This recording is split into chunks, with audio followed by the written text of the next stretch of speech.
So today I'm going to be doing a Legend of Korra review, and for those of you who know me from YJ, what's up? And for those of you who are just now clicking my video, just a little bit about me. I am a comic book nerd that usually does Young Justice reviews, but since that show is on hiatus, and I've been meaning to do Korra stuff, I thought now is the perfect time. So here we are, be doing a Korra review.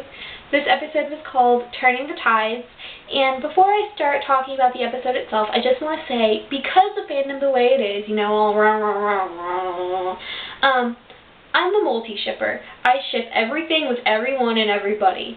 And, but my favorite ship is Korra. But I don't usually do a lot with that ship because of people. And, I usually, hang out with Aurora and Tohora because they're really fun ships and people are great. So I'm saying this because I like Mako, okay? You might think he's a jerk or whatever. I don't want to argue with you. I see where you're coming from. But if you want to see where I'm coming from, there is a wonderful character analysis of Mako done by Cartoon. And you probably know who she is. She shares a lot of my views on the character, so I will link that down in the description. So now on to the episode, because I just wanted to let you know I like Mako. I liked this episode so much. It was amazing. It was beautiful. The animation and the fighting scenes, it's great. So I'm going to start with Asami, because Asami is this wonderful, wonderful character, and she's so cool. You know, she has her flip. She's like, being a non-bender and not being an equalist and having her own team avatar is just a wonderful addition. And, her relationships with the characters, just, keeping us interested in her and just her being awesome at the same time. It's just great. She's awesome. And her reactions in this episode are so human and so perfect. Her being angry and jealous and mad and all those wonderful synonyms for all those words, were perfect and so human, because that is how a person would react in a situation like that. Nothing less. And that's what they did with her character. And it's one of the things I love about the Avatar series, is that the reactions made by the characters are what most likely, 90-something% of the time, is what a person would how a normal person like me would react in a situation like that. And it's wonderful.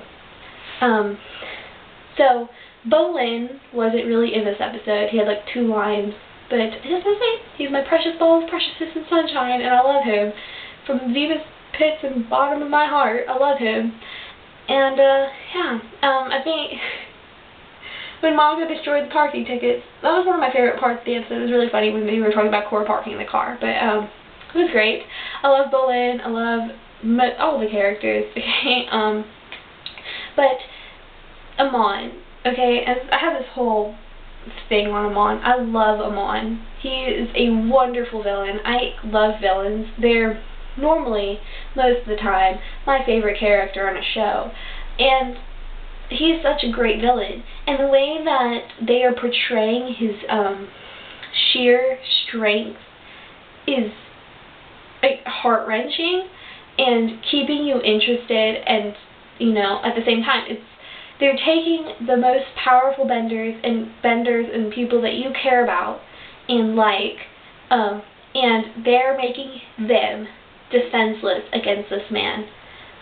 Strong, amazing benders are just nothing compared to him, and they make you hate him so much by having characters that you like made nothing by him. And it's a wonderful way to show his power, and I cannot hate him more for it. And that's what I look for in a villain. And up until this episode, I hated Amon, yes, but not as much as I did until this point, because he was taking people like Lightning Bolt Zolt and Tarlok spinning away, people who weren't good people. And there was the metal benders and Tano and them, but you didn't really have an emotional investment to them, and so it wasn't that strong a emotion when their bending got taken away. But when he took Lynn's bending, I was in tears because I love Lynn so much. She is such an amazing character, a strong female character. And having strong female characters in a show is not something you get a lot of. And this show has many, which is, like, mind-blowing. Which it shouldn't be, but it is. And having a character I love, and, you know, him just, like, ripping her bending and power and everything away from her is just awful. And I believe Milo said it best when he said, "That lady is my hero." And that line was so great. It had, like, this comical sense and this underlying, like, meaning to it. And Tarlok's face when Milo said that was just that scene was just great and perfect. There's just so much about this show that I love, and just things like this. Considering that this season is air, we haven't seen a lot of Korra airbending, but I don't know, that's pretty great. There's a lot that happened that jumbled in my head. The end of the episode with Zuko-related character. I love him already. I don't even know. He has like 2 lines. I love him with all of my heart because I love Zuko. And I don't know if he's his son or grandson because Zuko having a son is not confirmed. But I want to believe. And especially him having Zuko's voice actor is just fantastic. I remember when the show was like just, you know, we were just finding out about it, and we found out that there was going to be a Zuko-related character voiced by Zuko's voice actor. We all had these, like, crazy theories on what it was going to be, but it's still great. I love it. So, normally at the end of my videos, I ask my Magic 8 Ball a question. It's a High School Musical Magic 8 Ball I won at Chuck E. Cheese. So, it gives me really stupid answers. So, my question is, since we have a Zuko-related character, and I believe Zuko is confirmed to be alive, will we get to finally see Zuko?